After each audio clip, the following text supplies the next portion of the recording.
Hi, this is the bit I really want to talk to you about today, was Dyna Beads. It's a new idea I've come across. Apparently it's not new, it's been made in the US for years and been imported to UK I think for about 20 years. Talk to people who are importing it, really helpful people. So if you look up their website, please, if you're in any doubt, talk to them. We'll find out how good the product is later on when I got on the bike, but certainly from a customer services point of view they have been first class.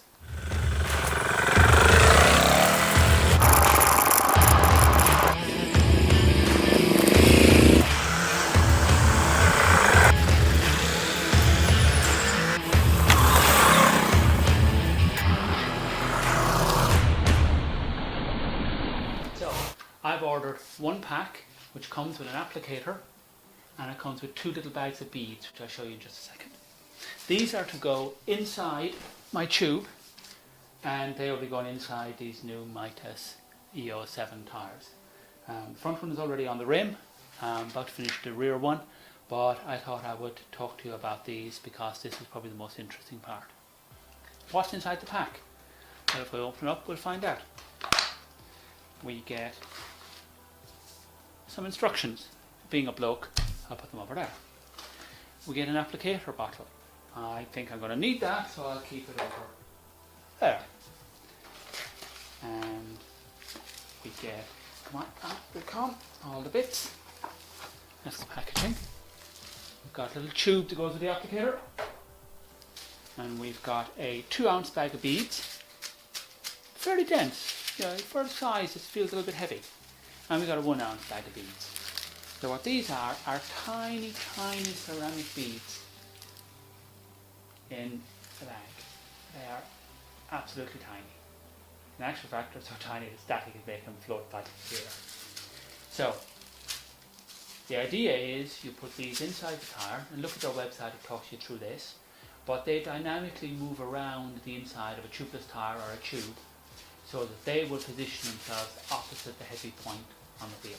And this is dynamic. If that changes during the life of the tyre, they will just keep adjusting. When you stop, they'll all drop to the bottom, but you don't need your wheel balanced when you're stopped. When you start moving again, the rotation of the wheel will distribute them all around the wheel. Before putting them in, I have taken the tube. Now I am, because I'm going to be using this for green lanes and other tracks, I'm going for the super heavy 4mm tube. That's got nothing to do with the balancing system, but what it has is a pig to get into a tyre, and I'm giving myself hard work, so I hope they're worth it in the end. The 4mm already in this one, that was pretty difficult with the narrow tyre to get that size of a tube in there, but hopefully it'll go a little bit easier on the rear. Right, first problem you're likely to encounter, and this was they told me very clearly on the phone, is that most tubes, where the valve goes in, instead of having a round hole in the tube, they generally just have a little slit in the rubber. That's fine for air to get past, but it's not fine for the beads to get past. So the first thing we need to do is just open that up and make sure that it is a round hole, not just a little slit in the rubber. I've already removed the valve core, and obviously there's no air in the tyre. I've taken a 1/8 drill bit as supplied by Dyna Beads, but you can use your own, doesn't matter. I'd suspect a 3mm is probably going to cover the job as well, but don't take my word on that. And I've set it up in the drill so it's just longer, hope you can see that, it's just barely longer than the length of the valve stem, so that I won't go through and drill out the back of the tube on the other side, because that won't make my day go very well. So you just make sure there's no rubber directly, so don't hold it the way you're holding rubber directly behind the valve. The reinforcement around the valve will help keep that area open. And then you just take the drill and ideally angle that way so any debris comes out, not in, but it should just be rubber. And then you simply run the drill through the valve like that. And now it should just go in smoothly. And I can remove that drill bit and just use the drill bit itself just to double check that the hole is clear all the way in.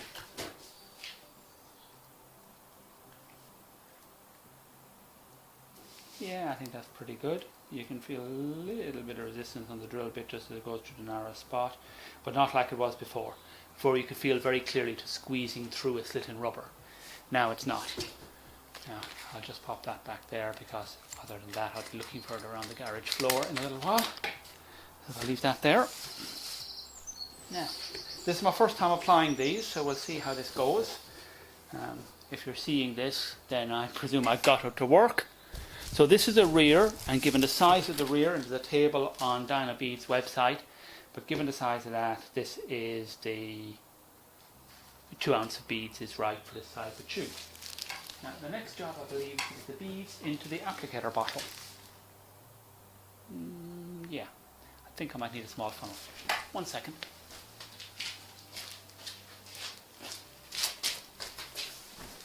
Hi, I'm back.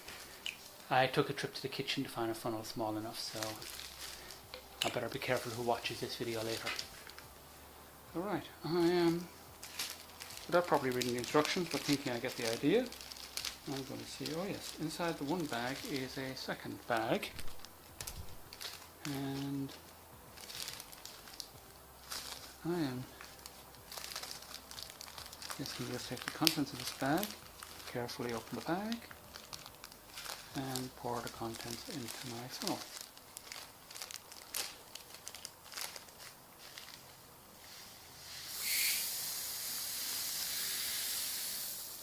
There go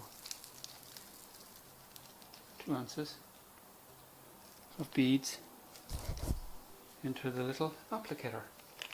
Now I believe they do 2 size applicators. This is the smaller of the 2 because these beads are good for 4x4s and a lot of classic vehicles use them, I believe, and variety of different mounts may be required. So in motorbike case it can usually be the small applicator because of the relatively small amount of beads required. Okay. I'm kind of guessing that's how that's supposed to go. We'll find out in a moment. Now I need to take this, apply my little applicator tube over the valve. Actually, in fact, I haven't seen that. It might be easier if I did it the other way around. Leave that down carefully. If I put the tube on the valve first, since it seems a tight fit, there we go. No beads will get past that. And then I'll turn this up, put this on there, and the advice is to tip it up slowly so you don't crowd it too much. You slowly get your beads inside your tube.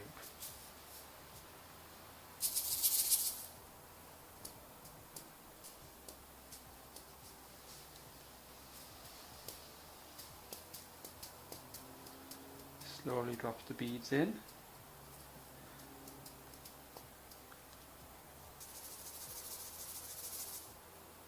Doesn't seem as though the idea should work, but I've read some really good reviews. Yeah, these tiny little beads, just hard to imagine they're doing that job of lead weights.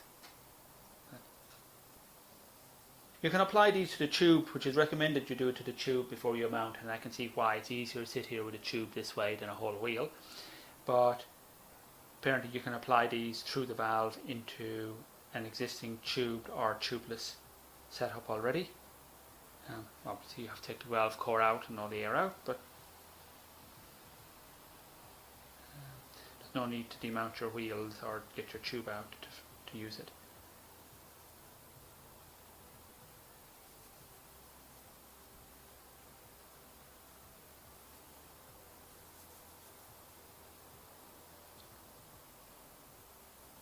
And it should last the entire life of the tube and tire.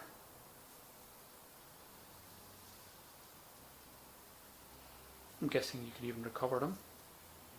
You have to cut the tube open, or you'd have to have a tubeless. But again, I don't know. I've not discussed that, and I don't know what it is. There might be negatives to trying to reuse them, but they're not expensive. You know, this kit for front and rear wheel, including delivery, was about £25, I think. And you know, that's not okay. Now I'm backed up in the valve. No, there we go. If I just backed up in the valve and holding, but it wasn't. It's gone through.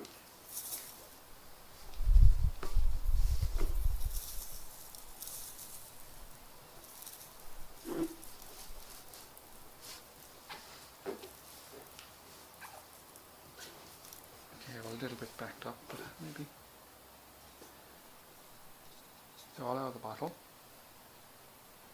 Put the bottle back over there.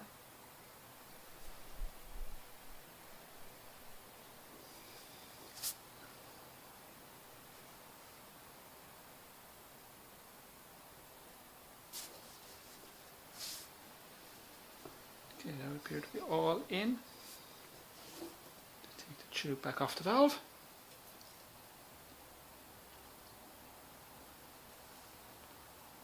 Notice how them stacked up in the valve core. And I'll just use that drill bit just to check that there isn't a blockage there. No, the valve seems completely clear. So now I'll pop the valve core back in to remove any risk of losing my beads. Although by now it should be around the inside some distance. Oh yes. Oh yes, I can hear them moving around inside the tube. So, that is just now a question of reinstalling the tube as you would with a normal tube.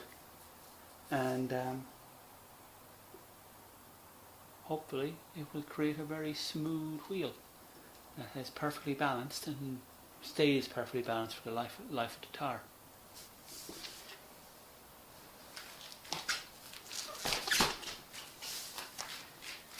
Right, I guess I'll do the same for the front. Now we'll do the front while it's on the rim. So, got to remove the valve core.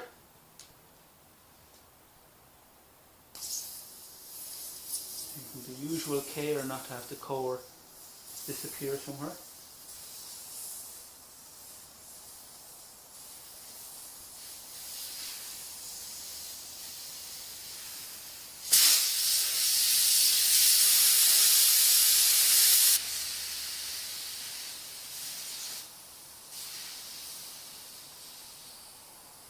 Right, got my core, didn't lose it. It's always helpful.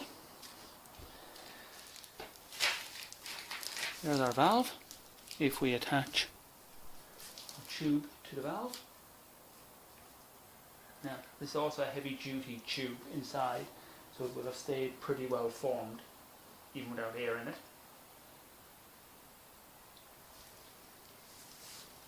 And then we need to refill our applicator bottle at this time. Then I take my wheel again, and I'm just going to pour in slowly. I'm going to bend the tube down that way and put the bottle on it, wheel, then let it back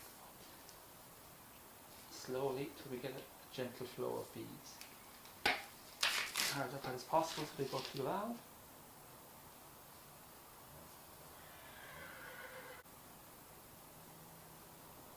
Yeah, I would recommend being patient with this because it's easier to take your time than to end up with a backlog of beads in the valve.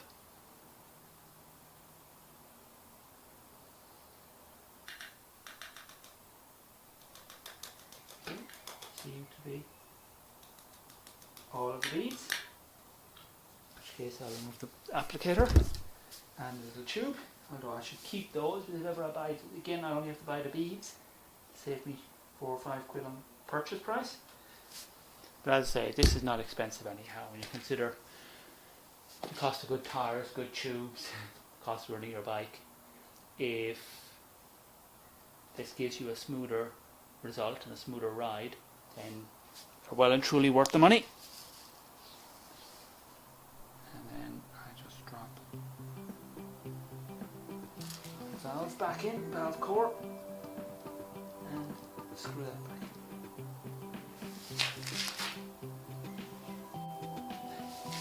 And there you go. Just put some air back in the tyre. Okay, time to take it for a test ride. Now, it's always difficult, I find it, to judge balance on wheels perfectly because the road surface varies. But what I was very conscious on this ride of picking different kinds of road surfaces and just staying alert for that sort of constant vibration that would alter with speed. Here we're going on to a dual carriageway where I can pick up a little bit of speed, and also as I accelerate and as I cruise, I'm not just feeling for vibrations that I can sense, but I'm looking at my rear view mirrors and I'm looking at the sat nav mounted on the screen mount, which again, if there's that constant rhythm of vibration, they should show up and be vibrating. I was actually surprised I couldn't sense any. Now, as I said earlier when I came up with this idea, I wasn't convinced in the beginning that this was a perfect way to balance wheels.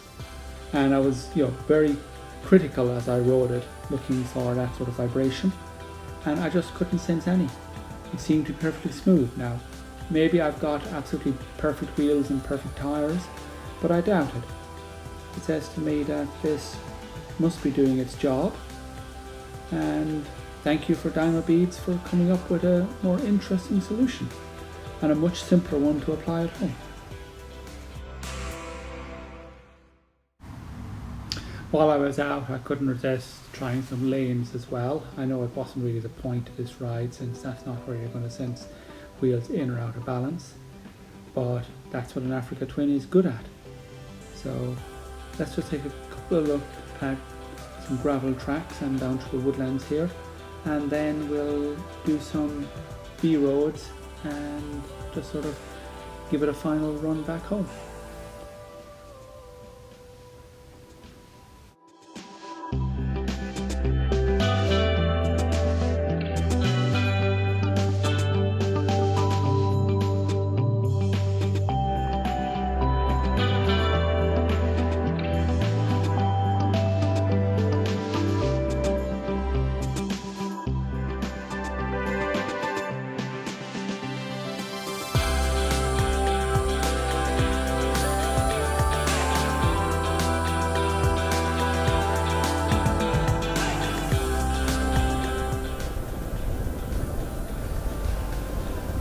Okay, overall I've been very impressed with this. The bike feels absolutely perfect. It feels smooth on the road, whether that was dual carriageway, B roads, and even down along the track.